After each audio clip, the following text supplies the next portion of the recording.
Hi guys, Greg Doyle here for Eat, Sleep, Boxing, Repeat. Coming to you with a quick prediction video.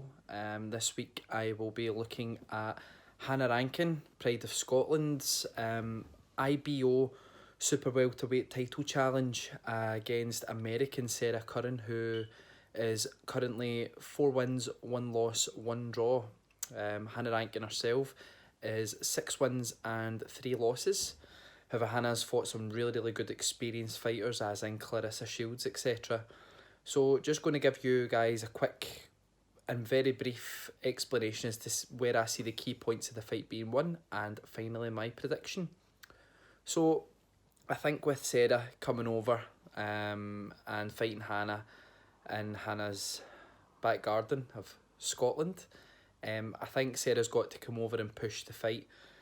That could potentially fall into Hannah's hands, because having been ringside to see Hannah fight live once or twice, Hannah seems to get better as fights go on the more fighters come onto her. She is a very tall, rangy boxer. She's came down the weights nicely. As I say, I believe at once upon a time she was as high as super middleweight and now down at super welterweight.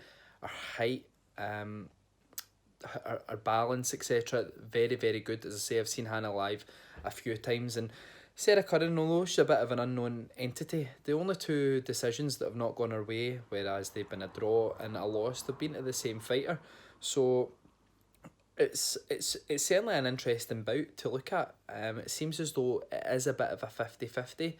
Hannah seems to be turning the corner, as shown in her great attempt against Clarissa Shields, and I was there the last time that she fought Baltic, I believe the girl's name was, and she won a fight in points. But I think you guys will agree that there's sometimes when you go and you see a fighter and sometimes they look as though they need hard rounds, but hard rounds that they're winning.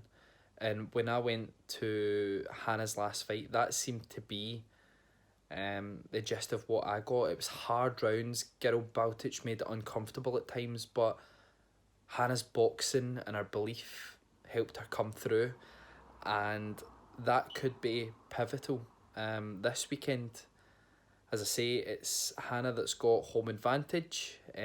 Sarah's really got to come over and try and really win the title and show that she really deserves to win it, because when I know it doesn't count for an awful lot in boxing, but when you go to someone else's backyard, whether that's you challenging for their title or fighting them in the backyard, you really need to put in a good performance. You can't come over and just try and do enough for try and just get by, etc. You've really got to come over and rip the fight away. And having seen a little bit of Sarah, she does look like a girl that does believe in herself quite a bit, but Hannah does also.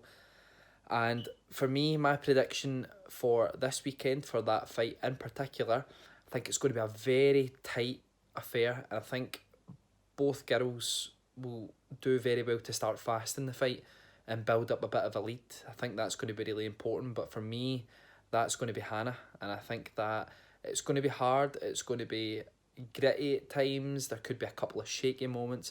But I see Hannah coming through on points and becoming the IBO World Female Super Welterweight Champion. So yeah, Hannah Rankin, hard fight, but a close points win for me this weekend.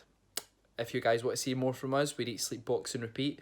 Check us out on Facebook, Twitter, Instagram. You can also check out our website.